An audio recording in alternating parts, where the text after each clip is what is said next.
buat teman-teman yang sekarang udah capek main motor, bangun motor capek, bangun mobil, ayo bangun pesawat. Karena saya juga lagi belajar. Kalau seorang builder pasti bisa memodifikasi, tapi seorang yang modifikator belum tentu bisa jadi custom builder.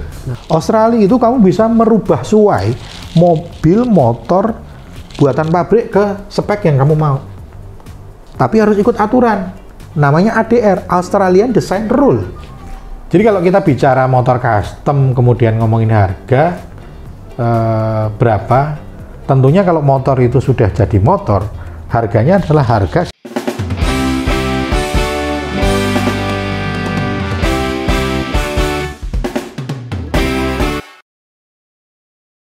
Assalamualaikum warahmatullahi wabarakatuh. Ketemu lagi bersama saya, Stick Lover, yang mencintai stick sebelum harus stick berdiri. Dan kali ini seperti biasa saya akan ngobrol dengan orang-orang yang punya banyak pengaruh, orang yang menjadi influence ya. Kalau kemarin ada penulis buku, ada seorang pengamat media sosial, banyak. Kali ini kita akan ngobrolin sesuatu yang laki banget, bro. Nah, laki-laki itu hobi, ya kan? Kemudian sport, ya Pak Lulut ya? Ya. Ya, terus satu lagi adalah kepala rumah tangga. Tiga-tiganya ada di beliau ya. Bersama Bapak Lulut Wahyudi. Halo teman-teman Warung Speak. Iya, Stick Lover namanya Pak. Oh, Stick Lover. Yes, ya. Tapi sebelum kita ngobrol, jangan lupa untuk like, share, dan juga subscribe di channel YouTube dari Warung Stick and Shake. Programnya adalah Warung Speak. Dan kali ini kita akan ngobrol mengenai bagaimana sejarahnya Pak Lulut Wahyudi, alumni SMA 3, akhirnya bergelut di bidang otomotif. Yang menarik adalah waktu angkatan saya dapat, setiap tahun kan ada giliran ya, penunjukan 3 orang dari angkatan untuk memberikan balik lagi ke SMA 3 memotivasi adik-adik angkatan. Dari seangkatan saya ada yang banker terkenal, ada dokter yang kemudian punya beberapa klinik pengobatan. Iya, yang terkenal juga. Lah kok dari polling malah ditunjuk saya. Saya heran, saya itu produk gagal. Justru produk gagal yang akhirnya bisa dianggap sukses itu yang akhirnya harus tampil memberikan motivasi ke adik-adik. Ya mungkin yang ingin disampaikan masa kenakalan masa remaja Pak Lulut yang pernah nyumet mercon di sekolah. Nakal gitu ya. Tapi live with passion. Nah, itu yang kemudian membuat teman-teman menunjuk saya mewakili angkatan untuk memberikan motivasi bahwa kesuksesan bukan hanya dicapai dari bidang akademik, tapi juga dari hal yang lain, salah satunya passion. Oke, passion. Akhirnya kenapa Pak Lulut bisa membalik setir ke otomotif? Sebelumnya, dulu cita-cita SMA jadi apa Pak Lulut? Cita-citaku waktu SMA terlalu banyak ya. Tapi yang jelas yang masih saya ingat waktu itu memang pengen jadi orang yang selalu utak-utik dengan otomotif. Tapi waktu itu belum spesifik ya, apakah mobil, apakah motor, atau apa yang lain gitu. Cuman saya seneng dengan otomotif, dengan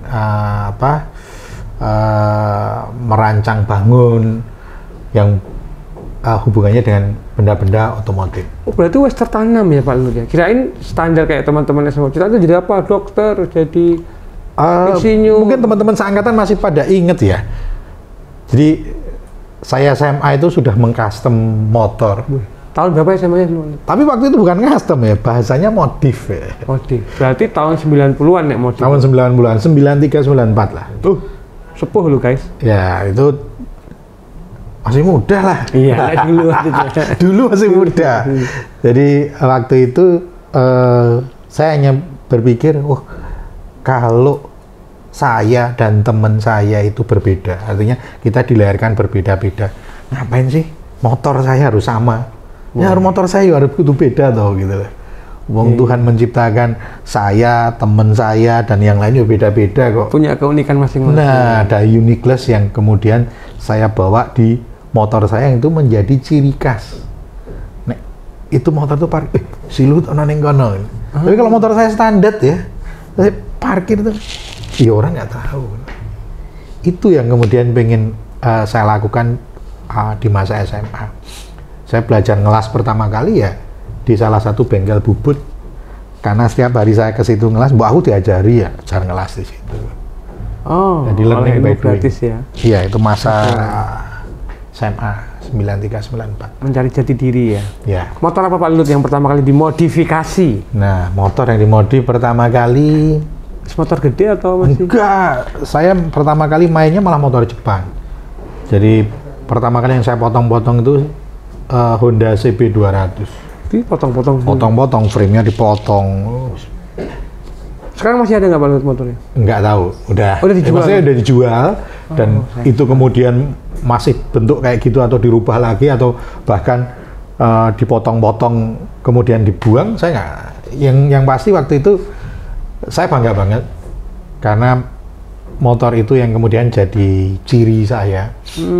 Walaupun waktu itu banyak karena gini ya, dunia custom juga belum lahir waktu itu. Orang taunya memodifikasi dan sesuatu yang aneh itu ada dua. Yang satu orang bilang wow, yang satu bilang wah. Wow-nya pakai itu wah. Jadi bercandanya waktu itu yang ngerti juga ngapresiasi, nggak ngerti, wih motor opo gitu. Ya, hampir Davidson. Oh, memang konsepnya waktu itu? Ya, jadi Honda CB 200 kan motor gede sih enggak ya, tapi mesinnya cukup padat. Ya gede Pak Lulut kalau zaman segitu. Ya, terus saya waktu itu inget banget lihat film Stone Cold, bintangnya Brian Bosworth. Itu masih di Empire. Iya. Stone Cold belum lawas. Kobongan. Iya. Nah, itu dipotong, saya panjangin, pokoknya nggak ada hitungan, yang penting disawang wis koyo neng film. Iya. Itu aja udah bangga banget. Karena yang bikin bangga Pak Lulut ini bikin, bukan beli dalam bentuk jadi. Iya. Jadi waktu itu nggak ada part atau komponen yang kayak sekarang ya. Tinggal ke online, kemudian klik bayar, besok datang coba dipasang. Kalau dulu ya gambar, bubut, ngelas, selesai di chrome, baru kita pasang. Itu pun sok-sok ya ora kebeneran gitu. Custom banget nih Pak Lulut ya. Nah, bener-bener handmade. Handmade sekali ya. Nah, terus akhirnya mulai ini ya, main-main custom gitu, main-main otomotif. Nah, akhirnya dalam tanda petik kecanduan. Kecanduan. Ternyata asik ya.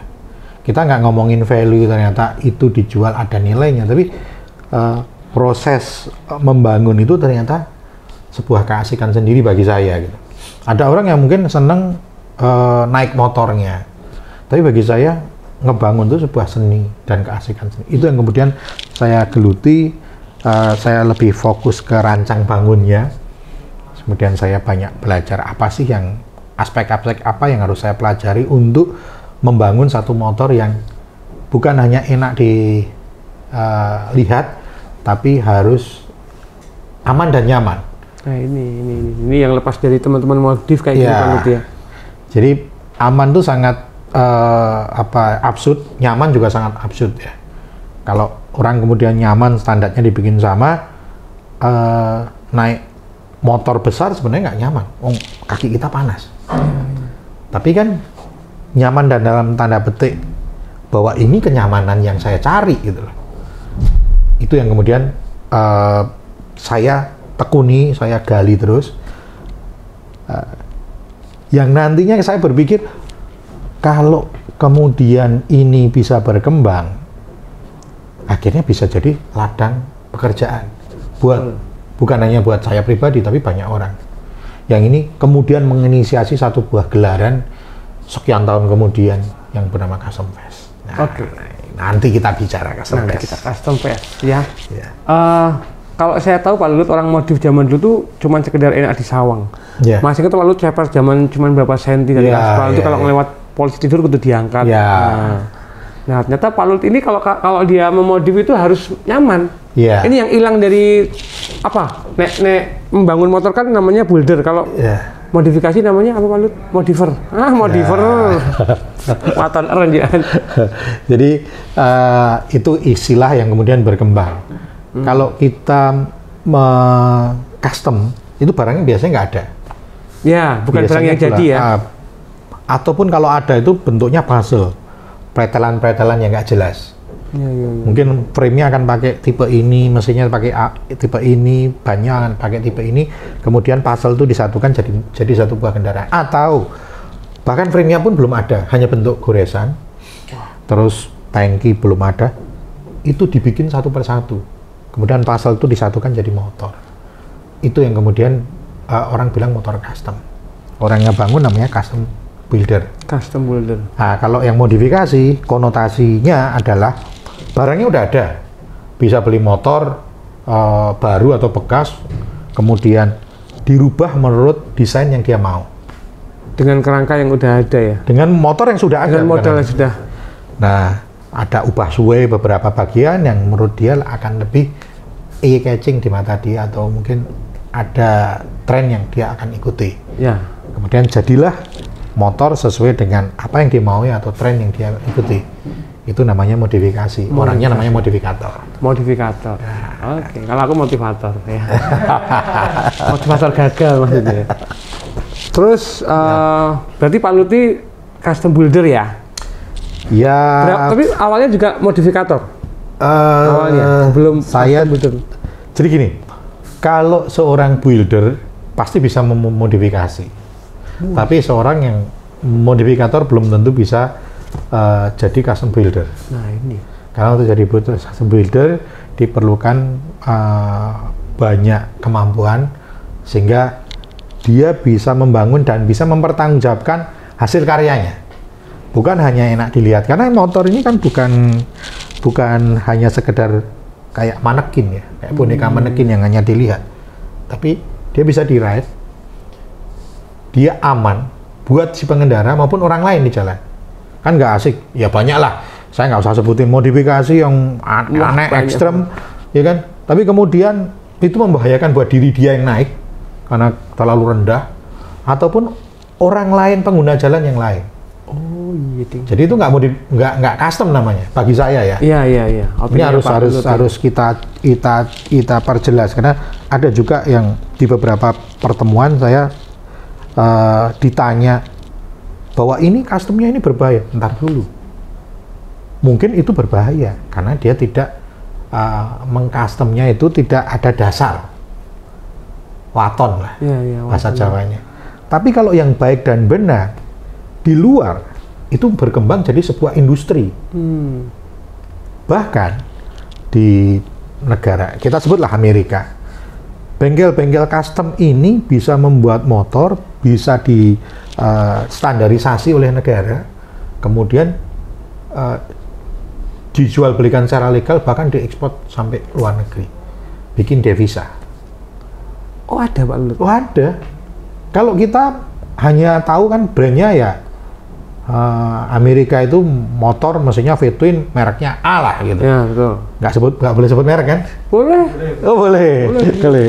Let's say kan Harley Davidson. Let's say.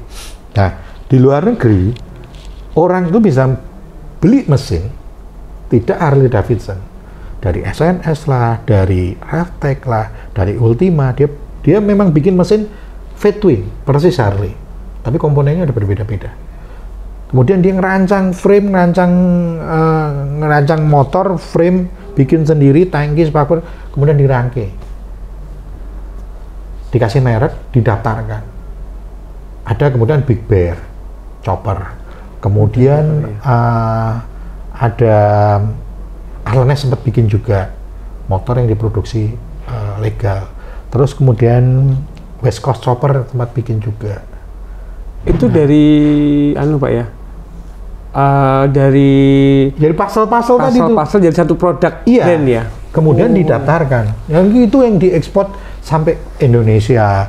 Terus mereka punya agen di Eropa, di berbagai belahan dunia.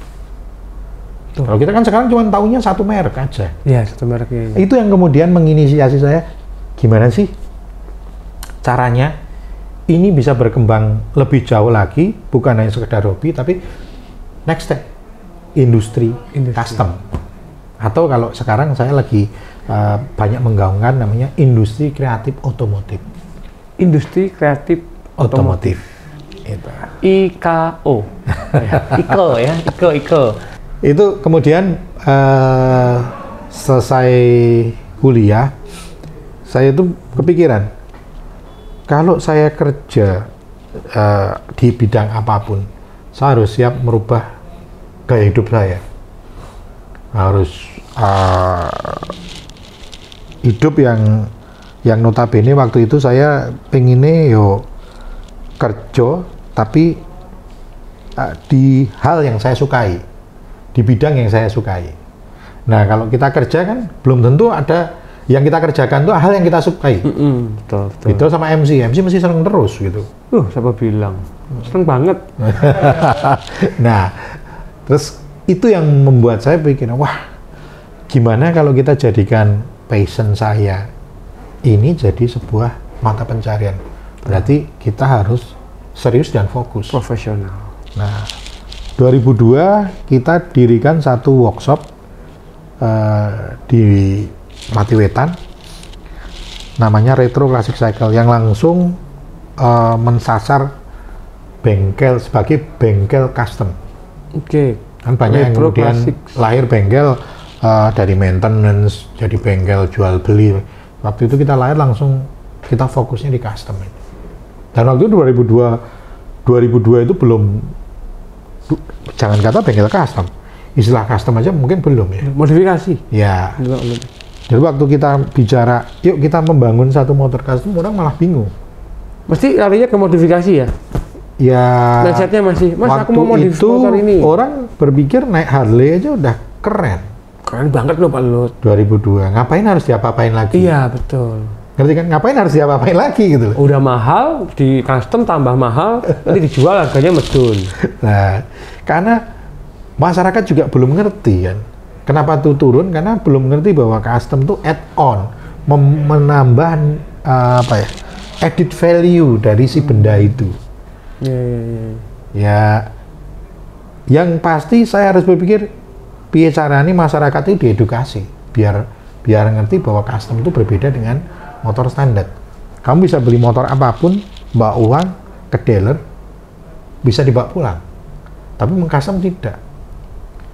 Mungkin desain custom yang dipinginin Alit berbeda dengan masnya. Itu pun juga berlaku dengan saya, mungkin juga tidak sama. Nah, bagaimana desain custom yang ada di customer itu bisa saya serap, kemudian bisa saya wujudkan di motornya customer. Jadi custom itu bukan kemudian membuat motor yang itu gayanya, stylenya si pembuat. Itu menurut saya malah itu bukan custom, itu pemaksaan dari si owner, si builder, custom builder ke motornya. Nah, kalau kemudian Alit pesan motor custom sama saya dan gaya saya pakai, Alit mesti makainya, Pak Lut, aku kira seneng motor stang ini. Ya bener apik, tapi tak nggo nggak cocok, ora penak. Terus aku ora seneng motor sing sikile kudu dawa, sikilku pendek. Itu yang kemudian saya harus mulai mengasah kepekaan yang dimaui customer itu apa tuh. Itu kemudian saya bisa serap, saya wujudkan di motor dia sehingga motor yang jadi itu Alit banget. Waktu dipakai ya nyaman buat Alit. Tapi waktu saya pakai mungkin nggak pas. Dipakai masnya mungkin nggak pas. Tapi dipakai Alit ya kayak pakai jas lah. Jas yang dipakai Alit nyaman, mungkin tak pakai karena perut saya custom ya double gardan, nanti sedeng loh. Nah, itulah kayak bikin jas mungkin kayak gitu. 2002 Pak Lut ya? 2002. Pelanggan pertama siapa Pak Lut? Pelanggan pertama saya baru kemarin meninggal waktu serangan awal COVID, Mas Kresna. Mas Kresna. Ya, saya buka bengkel, kemudian adik saya Yaya ikut bergabung, sehingga bengkel itu enggak cuman saya toh, ada dinamikanya, ada adik saya yang jadi counterbalance. Nah, customer pertama tadi ditanya, cukup menarik itu Mas Kresna.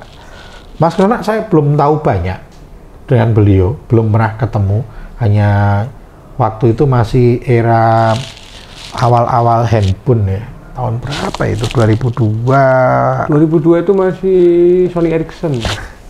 Itu saya ingat banget. Hanya berapa kali telepon, kemudian ada acara di Jakarta acara otomotif, saya datang naik motor. Saya waktu itu ke Jakarta naik motor Norton 19 Norton 9T buatan 1921. Touring ke Jakarta. Iya, pakai Sespan. Saya ke sana ketemu Mas Kresna, ngobrol. Pulang, dia bilang, "Ini kunci Sporter bawa custom. Mau gayanya seperti apa? Dah, aku pengen beli karya kamu. Terserah." Bahannya dari Sportster. Sportster 2009 ya, 90. Yang jelas 883, tahunnya 94, 95, 94 sekitar gitu. Saya pakai. Pertama kali saya motong-motong frame. Itu Potong. ya. Harley loh Pak. Iya, zaman segitu juga masih mahal. Nah, itu kemudian Harley dipotong. Berlanjut ke beberapa motor customer lain sampailah ada customer yang kemudian, "Mas, aku pengen full custom." "Pak," gitu, "Pak, aku pengen full custom, Pak, motor." Jadi nggak Harley, nggak apa, aku pengen mesinnya juga custom. Nah, itu saya bikin punyanya Erwan Ardiansyah. Erwan pembalap. Iya. Dian pembalap. Dian Motocross Erwan Ardiansyah. Oh iya. Ya. Itu jadi satu motor yang sangat cantik. Dari mulai mesin, frame, dan lain sebagainya. Semua custom? Full custom. Masih motornya Pak Lulut? Terakhir kabarnya motor terakhir dibeli orang Jakarta. Dan motor itu di beberapa tahun kemudian banyak menjuarai event-event kontes. Masih kontes modifikasi ya? Ya, waktu itu ada acara motor, ada kontesnya hanya sebagai penggembira. Iya. Waktu itu acara kontes itu hanya sekedar pemanis. Iya. Belum dikemas jadi sebuah acara yang memang acara custom, acara kontes. Ya nantilah kita ngobrol custom fest. Nah, ini nggak usah nanti, sekarang nggak apa-apa ya. Tapi Pak Lulut, salah satu masih ingat salah satu harga tertinggi terbaik di bengkelnya Retro Classic, masih ingat nggak? Saya sih Harga terbaik ya, maksudnya dengan segini dapat yang kayak gini. Jadi kalau kita bicara motor custom kemudian ngomongin harga berapa, tentunya kalau motor itu sudah jadi motor, harganya adalah harga si pemilik, bukan harga saya. Ya. Kalau harga saya nanti akan jadi absurd. Orang akan nge-breakdown. Beli mesin berapa, beli frame berapa, beli ban berapa. Susah jadi pelukis. Pelukis ditanya harganya, wah kok mahal, harga kanvas berapa, harga kuas berapa, harga cat berapa. Lah kok 300 juta ketemu nih? 1M ya Pak ya. 1M padahal sama ya bahannya ya. Nah kalau custom kan jelas bahannya beda. Maksudnya regane sama ini. Iya. Tapi kalau itu udah di pasal itu udah dirangkai kan jadi satu karya. Sama. Waktu masih jadi cat, waktu masih jadi kuas, waktu masih jadi kanvas, semua ada harganya. Masih berarti hitung harganya ya. Waktu sudah di tanda tangan seret Pak Nasirun. Kan harganya Pak Nasirun. Sama kayak motor customnya Pak. Iya. Jadi waktu orang pesen, ya saya bisa ngasih breakdown harga. Tapi begitu motor itu jadi, apalagi menang kontes, yaitu harga-harga yang disebutin customer itu harganya dia. Harga motor customer sebenarnya harga waktu si pemilik itu bicara tentang harga kendaraannya. Itu. Jadi sangat absurd. Ya, saya gagal mengetahui pendapatan Pak Lulut waktu itu teman-teman. Kalau begitu kita ngomongin pendapatan soal custom fest ya. Yang soal custom fest Pak Lulut, akhirnya Pak Lulut resah karena motor ini kontes motor hanya dijadikan selingan sebuah acara otomotif. Ya. Dari situ lahirnya custom fest. Ya. Saya berpikir gimana sih kita bisa secara masif itu mengedukasi people, mengedukasi masyarakat maksudnya. Mengedukasi masyarakat tentang apa itu custom. Bahkan mengedukasi bukan hanya masyarakat, mengedukasi pemerintah juga. Bahwa ini kan kalau kita memodifikasi konotasinya mesti melanggar aturan. Lah, aturan itu dibikin kan buat mengatur. kalau kemudian masyarakat ini berkembang, kenapa ini tidak dikembangkan juga peraturan? Iya, aturan ini. Kalau kemudian ganti knalpot dilarang, sekarang pertanyaannya standarnya apa dilarang? Suara kebisikan? Ya udah sebutin berapa desibel. Oke. Iya kan? Kita bisa bikin kok dengan modelnya, nggak cuman knalpot tuh muter-muter, yang penting standarnya pemerintah berapa? 50 desibel. Metune 50 desibel. Ilegal. Bisa, Pak? Iya. Karena kan sekarang kita masuk ke ranah abu-abu toh. Dilarang mengganti, lah kok iso dilarang? Lah wong di negara lain aja ganti knalpot nggak masalah, ganti stang nggak masalah. Merasa ini nggak, merasa mengurung kreativitas nggak sih? Itu dia yang saya pengen advokasi. Kalau kita bikin sebuah acara, akhirnya pemerintah melihat dengan mata kepala sendiri bahwa ini sudah growth. Oke. Ada komunitasnya, ada penggemarnya, anak-anak muda. Biar tidak abu-abu lagi, bikinlah aturan turunan. Oke. Kalau kita bicara di negara tetangga aja lah, di Australia. Australia itu kamu bisa merubah suai mobil, motor, buatan pabrik ke spek yang kamu mau. Tapi harus ikut aturan. Namanya ADR, Australian Design Rule. Kamu merubah jadi mobil, kita bicara mobil umpamanya ya. Jadi saya naikin, saya tinggiin biar saya bisa tinggal di dalamnya. Camper van lah, jadi camper van. Aturannya udah ada. Oh, ketinggian harus sekian. Lampu rating harus terlihat. Dari jarak sekian terlihat. Itu jelas, nggak ada abu-abu. Sehingga orang bisa follow the rule. Kalau kita kan kemudian dikebiri. Nggak boleh ganti ini, nggak boleh ganti itu. Come on. Oke. Iya kan? Kalau ini bisa berkembang, akhirnya berkembang ke sebuah next step. Bukan hanya kita ngomongin custom, tapi industri custom. Yang kalau kita bicara industri custom, potensi Indonesia luar biasa. Mau tahu? Sejak ada Custom Fest, sampean mainlah ke Purbalingga. Yang dulunya mereka bikin knalpot replika kendaraan lah. Yang KW-nya. Sekarang mereka ngapain bikin KW? Angel, bukan knalpot custom, bentuknya gampang, KW-nya regane jelas tinggi. Bahkan kalau KW itu melanggar hukum ya Pak Lulut ya? Langgar nggak kalau KW itu? Nggak ya? Kalau KW, nah itu juga abu-abu karena sebenarnya yang kita butuhkan itu standarisasi produk. Kita tidak bicara dilarang karena apa, tapi sebenarnya kalau mau kita ganti, produk penggantinya itu sesuai dengan standar enggak. Nah, untuk ada standar itu harus ada produk turunan. Mau suka nggak suka, ini pengambil kebijakan baik dari yang stakeholder ya, dari pemerintah, kemudian kepolisian duduk bareng, sampai kemudian ada di situ yang mengesahkan DPR. Itu harus segera berpikir. Kalau kemudian mereka pengen ini berkembang sebagai sebuah industri kreatif otomotif, yang next ini bisa jadi devisa. Kenapa? Ini bisa diekspor, men. Kayak negara luar ya? Iya. Kalau Custom Fest teman-teman dari Jepang, Malaysia datang, pulang mesti bawa sampel. Mereka beli satu untuk sampel loh. Beli knalpot Purbalingga satu. Oh, ternyata cakep, bagus, banyak yang suka. Dia kontak langsung ke Purbalingga. Udah langsung import. Tapi kan ini masih abu-abu karena standarisasi nggak ada. Nah, saya berharap pemerintah ini bukan hanya sekedar membuat aturan yang itu boleh, itu nggak boleh. Tapi kalau nggak boleh, itu cari ada solusinya gimana? Ya duduk bareng lah, saya pikir semuanya. Kita juga dilibatkan. Oke, baiklah. Kalau begitu kita akan mengundang dari pemerintah, silakan masuk Bapak. Ya. biar orang enak. Aku tuh kalau ngobrol sama Pak Lu tuh kayak didongengin loh. Ya kan? Karena menarik, panjang ceritanya. Ternyata sebuah event Custom Fest itu kenapa bisa berdiri dan konsisten? Karena emang punya sejarah yang panjang Pak ya. Keresahan Pak Lulut macam-macam sebagai builder ya. Nah, akhirnya 2012 pertama kali Custom Fest Pak Lulut. Iya, Custom Fest pertama, no or never. No or never, Tombok ya Pak Lulut ya. Kalau Tombok itu pasti.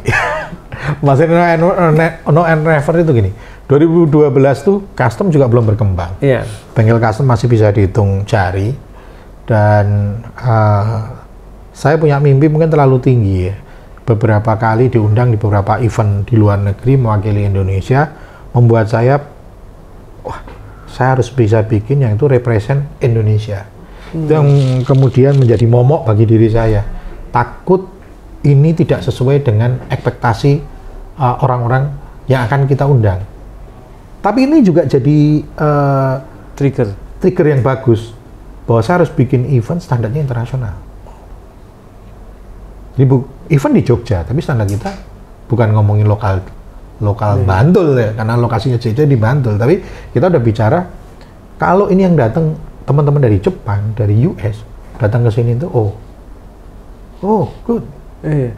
Karena untuk merangsang orang-orang Indonesia itu kayaknya butuh sesuatu dari mancanegara dulu ini, gitu Pak Lulut. Ya. Nah, kalau Pak Lulut bikinnya cuma skala regional, saya kira juga nggak akan semeledak ini. Ketika ada orang luar datang, orang kita tuh pasti, wah ini mesti eventnya HP nih, memang kayak karena ada orang luar. Ya. Ya kan, itu yang di benak Pak Lulut, betul enggak? Atau karena teman-temanku tak undang aja lah. Nah, sebenarnya gini, itu menarik dan itu bisa diiakan, tapi yang paling benar menurut saya tidak semua orang itu dilahirkan dengan laki. Perempuan juga ada soalnya. saya lucky maksudnya. Saya merasa saya lahir banyak dimudahkan dan banyak lakinya.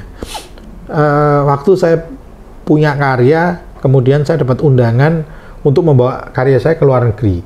Dan waktu saya pengen ke luar negeri, saya ngobrol dengan beberapa orang, ternyata banyak company yang mensupport saya, sehingga saya bisa berangkat membawa karya ke luar negeri itu. Kadang tidak keluar uang, malah dibayari. Tapi tidak banyak orang yang seberuntung saya, ya kan? Tidak banyak yang kemudian dia bisa datang ke acara membawa karya, kemudian karya itu bisa di capture, diliput media-media asing kan. Saya berpikir simpel, kalau saya bikin event di Bantul sana, di Jogja, kemudian media-media itu datang, kemudian builder-builder itu datang untuk menjadi juri dan memotivasi. Teman-teman itu nggak perlu jauh-jauh bawa motor, bawa ininya sampai keluar. Yang itu butuh waktu, tenaga, yang jelas cost.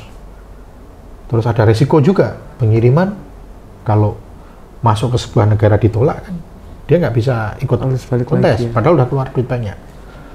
Nah, simple way-nya kalau ini bikin acara, kemudian mereka datang, akan ada exposure liputan karya-karya custom Indonesia di luar. Itu yang paling penting bagi saya. Sehingga akan lahir next generation dunia custom Indonesia. Lulut-lulut yang baru lah. Bukan hanya lulut yang itu-itu aja. Setiap kali diundang ke Malaysia ketemu lulut, ya itu lagi. Orangnya tengil tatoan itu. Di Jepang ketemu lagi lulut itu lagi. Tapi saya bermimpi gimana sih? Saya menduplikasi lulut-lulut yang baru ini. Pengennya Pak Lulut itu melahirkan lulut-lulut yang baru. Ya. Biar kalau ketemu di luar negeri itu nggak hanya Pak Lulut ya. Ya. Ada Pak Wahyudi, ada tapi udah terjadi Pak Lulut. Itu setelah sekarang. Kalau di Custom Fest itu kita bicara mega construction. Jadi sebuah konstruksi itu tidak bisa dikerjakan hanya pertama dalam waktu yang pendek, tapi berkesinambungan. Terus kita punya target, ada milestone yang kita sepakati di Custom Fest. Oh ini untuk 5 tahun pertama apa yang akan kita raih, kemudian target apa yang akan kita capai, itu selalu kita upgrade. Nah, tadi bicara mencetak builder baru Indonesia yang bukan hanya mampu berkarya tapi punya kualitas. Kenapa? Kalau cuma ngomong berkarya, oke lah, banyak orang kemudian berkarya, tapi waktu kemudian represent of Indonesia, ya dia harus punya segalanya. Berani tampil, berani bicara tentang konsepnya. Getih lah ya kalau ngomongnya. Nah, itu juga jadi dasar kenapa Custom Fest ini kemudian harus kita lahirkan dan kita besarkan di satu kota namanya Yogyakarta. Apresiasi, apresiasi. Mungkin Custom Fest tidak akan sebegitu heboh manakala lahir di tempat lain. Waktu Custom Fest lahir di Jogja, budaya masyarakat lokal terhadap apresiasi karya seni udah tinggi. Ya. Sering kan orang lihat ke acara-acara pameran, baik itu lukisan, karya seni, biasa. Nah, plus environment yang ada di Jogja ini kan masyarakat yang mempunyai kultur seni yang kuat. Nah, kolaborasi ini yang saya lihat kemudian menjadi ciri baru dunia custom ke depan. Bukan hanya bicara tentang dunia desain, tapi mengcombine dengan local culture, dibalut dengan nuansa seni. Ini yang bikin, kalau kita ngomongin apa sih yang jadi karakter motor custom di Indonesia, mereka kadang-kadang sangat amazed ya ngelihat karya custom. Motor mereka bilang moped ya, kalau kita motor cc kecil, moped lah, 150 cc ke bawah itu mereka hanya motor untuk komplek. Di custom sedemikian rupa dengan touch, sentuhan art yang sangat tinggi bagi mereka, sehingga mereka wow. Terus ini harga berapa? Iya. Karena mereka melihat kalau motor kemudian nggak usah lah sampai diukir ya. Kalau diukir jelas orang bayar, mereka hitungannya hours work.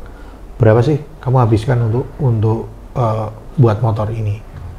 Nah, kita kan borongan di kita. Tukang ya. Iya kan. Tapi itu realita yang kita harus terima dan hadapi saat ini. Nah, saya sih mengadvokasi gimana caranya teman-teman di dunia custom ini akhirnya tumbuh jadi bukan hanya seorang pekerja, tapi dia menjadi seorang seniman custom. Seniman custom yang punyai sebuah standar nilai. Iya. Nah, enggak ya, kita akhirnya tidak jauh dibandingkan dengan orang ngelas teralis. Oh, kok mahal, cuman ngelasnya berapa titik. Dia lupa bahwa untuk bikin bentuk ini dia berjam-jam ngentengin, buat bentuk yang sangat cantik, habis itu dihalusin. Sehingga jadi bentuk yang sangat ideal dengan desainnya. Itu yang kemudian kita pengen advokasi, dan di Custom Fest kita udah melakukan itu terus. Akhirnya lahirlah builder-builder baru yang mungkin sekarang namanya sudah sangat familiar di anak-anak kekinian, anak-anak custom. Ya. Dan nggak cuma dari Jogja Pak Lulut ya, builder-builder ini baru ya. Indonesia ya. Indonesia. Tempat paling jauh, builder paling jauh yang Pak Lulut tahu dari mana? Yang lahir dari karya Custom Fest. Ada yang dari Manado, cukup jauh ya. Medan. Terus daerah apa ya, daerah terpencil mungkin ada ya Pak Lulut? Banyak yang kontak sama kita, tapi problemnya adalah jarak pengiriman dan waktu. Jadi ada beberapa kali kejadian mengirim, datang di Jogja itu meleset, habis Custom Fest baru nyampe. Mungkin kendala pengiriman ya, transportasi. Nah, itu juga sebenarnya dengan Custom Fest sendiri itu menjadi percikan baru di dunia otomotif kan. Nah, sempalan-sempalannya sudah mulai kerasa. Banyak event-event custom di daerah-daerah. Nah, kita juga mensupport itu. Kenapa? Dengan adanya event-event di daerah ini memudahkan teman-teman untuk membawa karyanya, tidak harus menunggu 1 tahun di Custom Fest. Gitu. Ya, karena kita cuma tahun sekali ya. Dan yang paling unik dari Custom Fest menurut saya adalah MC-nya. Oh, jelas. Ini yang mungkin tidak dimiliki oleh semua event otomotif, yaitu Lucky Draw. MC-nya apa Lucky Draw? Ya kan yang ngundi Lucky Draw MC-nya. Nggak ada MC nggak dibaca kira langsung oleh ya. Lucky Draw ini yang unik karena door prize-nya di Custom Fest itu nggak banyak. Kalau event-event lain kan mungkin ada banyak pun lagi mendekati ini Pak Lulut ya. Kulkas. Itu sudah gembira Pak Lulut. ini Lucky Draw-nya itu bukan sekedar motor baru jadikan enggak, tapi motor custom. Iya. Dan selalu beda ya jadi motor custom ya. Iya. Lucky Draw pertama itu apa Lulut? Itu motornya basicnya Triumph. Oh, weh. Triumph T120. Terus tahun kedua itu Sporter. Sporter dari Harley berarti ya? Ya. Terus tahun ketiga Sporter lagi. Sporter lagi. Terus tahun keempat The Cakil. Cakil tuh dari VW Pak Lulut ya? Iya. Bodinya? Iya. Mesinnya? Dari VW tapi full custom. Full custom. Itu yang dapat kalau nggak salah pasang kekasih Iya. yang lagi datang cuman iseng dapat, sekarang putus. Kata Gono gini nih kayaknya. Masih ingat tuh. Yang kelima? Terus yang kelima Yang militer itu bukan ya Pak Lulut ya? Yang kelima Sporter lagi. Yang militer itu bukan? Bukan. Bukan. Itu oh yang anu pink. Ya. Terus Namanya adalah Valiant. Nah itu yang aku cemburu. Yang datang tuh orang nggak niat nonton. ya. Ya Pak Lulut ya. Itu niat Pak Lulut karena dia anak motor tapi daerah Jawa Tengah. Kalau enggak Temanggung, pokoknya dari situ kok. Nah baru yang kedua ini, yang keenam ini, yang motor militer. Ya. Yang keenam itu Ojo Dumeh. Ojo Dumeh itu yang datang orang mau nonton bola, masih inget aku, mampir ke Custom Fest, orang Aceh kalau nggak salah. Ya. Nah, tiketnya beli satu, ya dia dapat. Orang nggak ngerti custom, wong dia, Mas, aku tuh kesini cuma mau nonton bola, nonbar, cuma belum mulai. Aku mampirlah ke sini, karena nonbar kan malam tuh Pak Lulut. Yeah. Dia datang jam 8 kalau nggak jam 7 masih inget aku, dapat motor. Kalau yang terakhir itu, yang offline terakhir 2019, yang ada di Kempot. Triumph 100 T120 kayaknya juga. Bentuknya? Basically Triumph tapi dibikin apa itu flat track. Flat track. Oh, yang bisa buat ngetrail Pak. Iya. Iya. Itu videonya waktu itu Mas Yaya itu di daerah Merapi. Lupa, saya pernah bikin basicnya BMW. Itu di tahun ketiga Custom Fest. Nanti lali loh Pak. BMW ya. Iya. Yang syutingnya di Lavatur. Lavatur. Iya. Merapi. Camping itu. Ya, jadi.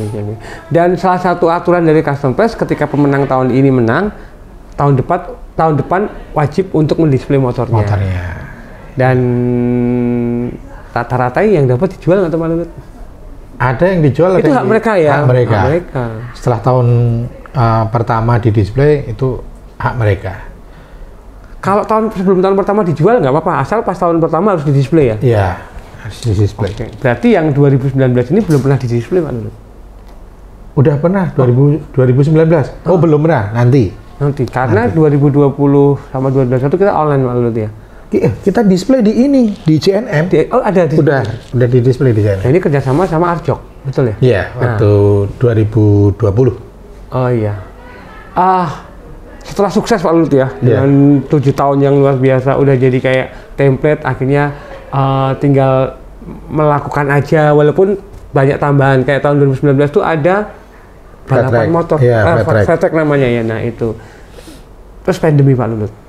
Iya Pak Lulut, perasaan Pak Lulut ketika tahu ini pandemi nggak bisa mengumpulkan banyak orang, apalagi orang dari mancanegara. Bicara pandemi itu ada ceritanya. Saya sempat akan bikin, sempat kepikiran untuk bikin offline ya, pameran offline. Waktu itu lagi tren kan, di belahan dunia semua pameran-pameran. Offline apa online? Online. Oh online, sorry. Online. Iya. Online. Nah, tapi kemudian itu dijawab sendiri sama kita waktu meeting. Kok customer yang nyerah karo pandemi. Ditambah lagi ketemu Heri Pemat. Wah, tahu kan Pemat? Tahu. Nah, yang ngomong ya pedes ya. Nah, customer meng semono karo pandemi kowe ora wani kalah. Udah. Kita konsep ulang, kita bikin. Kita nggak mungkin di JEC karena waktu itu memang situasi nggak memungkinkan kan. Iya, betul. Nah, kita bikin yang skalanya lebih ke art gallery. Nah, dari banyak ngobrol dengan teman-teman di Arjok, bikinlah acara di Jogja National Museum di JNM. Dan itu platform baru. Dan orang belum pernah tahu, tiba-tiba kita bikin di JNM, yang terjadi orang, wow, ini sih bukan custom fest, ini pameran karya seni custom. Karena direspon dengan sangat keren, dengan tata cahaya yang cukup keren, dan Harry Primat sendiri turun tangan. Ini yang bikin, ya ini Jogja. Akhirnya kolaborasi ini yang bikin percikan baru. Nah, oke, acara kita bungkus, banyak yang komplain. Kalau acaranya seperti itu, tahu gitu saya siapin mas motor saya jadiin. Saya pikir hanya acara kecil-kecilan. Acaranya juga diliput banyak media di luar kan. Kecil kan tempatnya Pak Lulu. Iya. Iya kan. Nah, 2021 waktu itu sempat ada harapan bahwa Custom Fest akan bisa diselenggarakan hybrid lah ya? Ya, hybrid. Last minute, realitanya berbeda. Setiap kali kita pengen ngajak meeting orang-orang yang berkepentingan, stakeholder yang berhubungan dengan perizinan event waktu itu, ya nggak menemukan satu solusi bersama, sehingga 2021 kita bikin acara yang agak mundur karena waktu itu kita berharap Oktober, akhirnya November kita bikin Custom Fest sepanjang Pulau Jawa dan Bali, dari ujung Merak, terus Jakarta, Bandung, Purwokerto, Semarang, Solo, Surabaya, Bali, dan berakhir di Padang Bayi. Itu saya nggak tahu kapan lagi akan diselenggarakan, tapi itu is lot energi, lot everything lah. Terus di kota-kota tuh ngapain? Hanya touring aja atau ada? Enggak, kita ada talk show di setiap kota, kemudian kita meet up, kita membangun kesadaran bersama bahwa COVID ini bukan hanya kamu yang menderita. Karena di tahun 2021 itu banyak yang kontak ke kami, ke Custom Fest. Impact dari COVID ini bengkelnya udah tutup, terpaksa dia harus cari kerjaan yang lain. Yang jual makanan. Ya, bahkan ada yang satu bengkel tuh beberapa anggota timnya, krunya itu terkena COVID dan tidak bisa terselamatkan. Jadi banyak cerita sedih lah. Dengan kita ride dari ujung barat Pulau Jawa, dari Merak sampai ujung timur Pulau Bari di Padang Bayi, kita sharing spirit dan memberikan motivasi. COVID ini bukan hanya kamu, tapi semua kena. Yuk bareng-bareng kita bertahan, survive, dan kita bangun bersama-sama. COVID adalah kita berarti. Iya. Jangan penyakitnya, tapi spiritnya. Ya, spiritnya. Oke, dan lalu capek nggak sih ngotak-atik mesin motor terus? Ada jenuhnya nggak tuh? Nah, kalau kita aku aja kalau nge-review jenuh, apalagi nggak ada. Kalau kita bicara jenuh gitu, pasti ya. Bahasanya gini,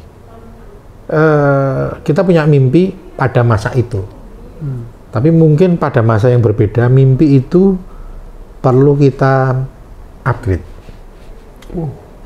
Mimpi aja di custom loh. Waktu awal buka bengkel custom, kita nggak pernah tahu akan sampai titik mana bengkel custom yang akan saya bikin.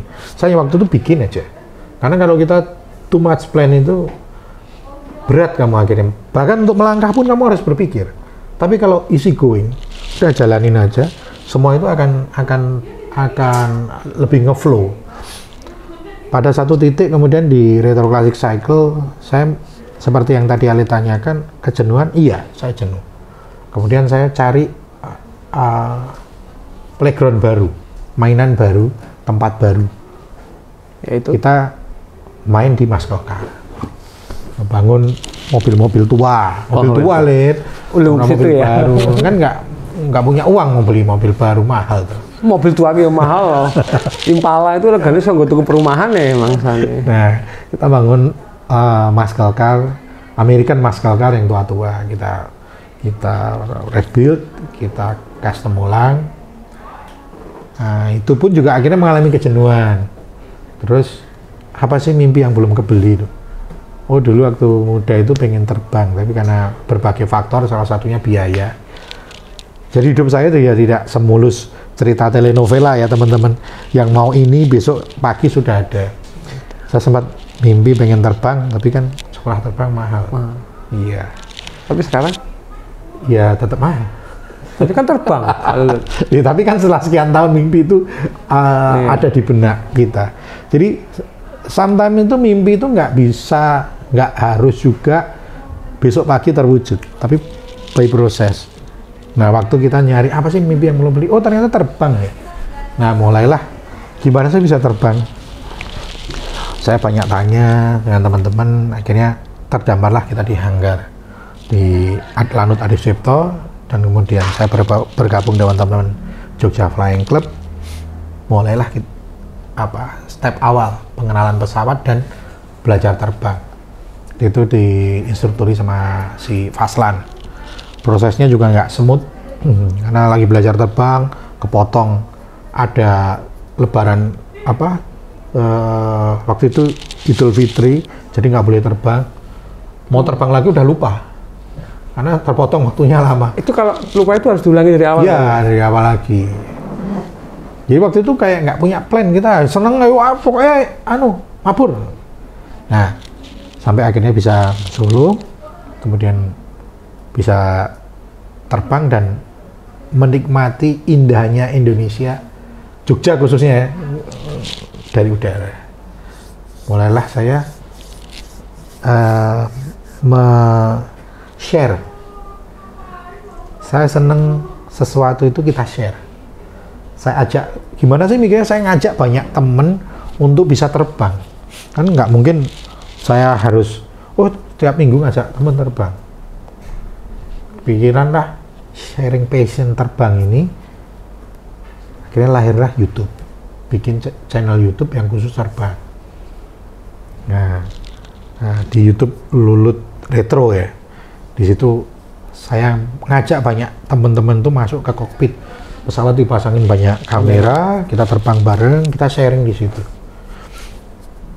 Jadi gimana indahnya perbukitan selatan Jogja, pantai-pantai selatan Jogja, indahnya Gunung Merapi, Borobudur dari udara, Prambanan, terus kita cross country ke timur sampai ke Bali. Saya mau menggugah kesadaran teman-teman. Someday kalau kamu sudah pada satu titik, main motor sudah, main mobil sudah, dan kamu punya lebih rezeki, ayo terbang. Buat teman-teman yang sekarang udah capek main motor, bangun motor capek, bangun mobil, ayo bangun pesawat. Karena saya juga lagi belajar. Kita sharing bareng-bareng. Ya. Aku bangun rumah tangga aja masih banyak badainya, kok ini bangun pesawat. Oke, jadi Pak Lut dari seorang hobi ngotak-atik motor, kemudian punya motor yang custom pertama di Jogja, bahkan mungkin di Jawa, di Indonesia, akhirnya terus proses pesawat. Targetnya berikutnya apa Pak Lut setelah pesawat? Targetnya Apollo? Enggak. Saya punya mimpi yang namanya Flying to East, terbang ke timur. Timur Indonesia itu cantik, barat juga cantik sih. Iya. Terus ke Kalimantan, Sulawesi juga saya yakin cantik. Tapi Flying to East ini sangat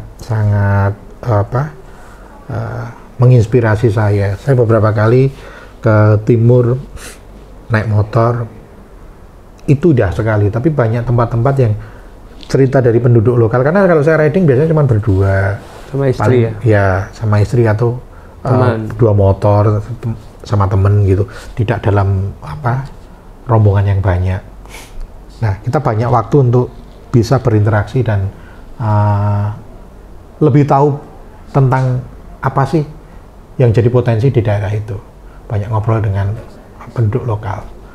Dan di situ saya ditunjukkan, pantai sana bagus Pak, tapi sana itu jalannya jelek, gini. Saya berpikir kalau saya bisa sampai sana dengan terbang, kemudian bisa landing di pantai dengan pesawat amfibi, itu kan indah sekali. Itu di capture, kita kemudian dokumentasikan, ini akan jadi sebuah cerita buat anak cucu kita gitu. Bahwa keindahan Indonesia itu bukan hanya bisa kamu nikmati di jalur yang biasa kamu lewati kendaraan di darat, tapi pinggir-pinggir pantainya itu indah. Pantai, danau dan lain sebagainya. Ya, ini mimpi yang belum kebeli. Ya, suatu saat kalau dikasih kelebihan rezeki, Amin. Umur dan tenaga, ya kita pengen mendevelop lah, membangun pesawat amfibi yang bisa landing di tempat-tempat yang eksotik, Tidak terjangkau oleh darat. Iya. Oke, baik. Banyak ya pengalaman yang disampaikan oleh Pak Lulut, perjuangannya seperti apa. Walaupun Pak Lulut termasuk orang yang mungkin banyak lakinya, banyak dimudahkan. Tapi untuk teman-teman yang tidak seberuntung Pak Lulut juga bisa berbuat sesuatu yang nggak kalah sama Pak Lulut. Ya teman-teman. Terakhir Pak Lulut, kan kita panjang ngobrolnya nih. Kira-kira apa sih pesan buat stick lover yang ada di seluruh Indonesia? Oke, buat stick lover di seluruh Indonesia, tidak ada sesuatu yang instan. Semua by proses, nikmati proses itu. Itu yang pertama. Terus kamu hidup akan lebih hidup kalau kamu punya mimpi. Kalau mimpi kamu udah kamu anggap dicapai, teraih, upgrade mimpi kamu. Apa sih yang benak kecil kamu yang kamu impikan tuh pasti waktu masa kecil kita punya banyak mimpi. Banyak. Nah, biasa mimpi kecil itu akan jadi sesuatu yang indah manakala kita bisa wujudkan. Nah, mimpi kamu dan terus berkarya. Buat teman-teman, mari bicara dengan karya. Terima kasih Pak Lulut. Jangan hanya bermimpi, tapi diwujudkan. Jangan cuma diwujudkan, tapi di-upgrade mimpinya. Itu yang dialami oleh Pak Lulut. Terima kasih teman-teman. Sekali lagi jangan lupa untuk terus tonton Warung Speak di channel YouTube Warung Stick and Shake. Boleh share, boleh like, boleh subscribe. Ketemu lagi dengan bintang tamu berikutnya. Saya Ali Cabang Bayu undur diri. Terima kasih. Assalamualaikum warahmatullahi wabarakatuh.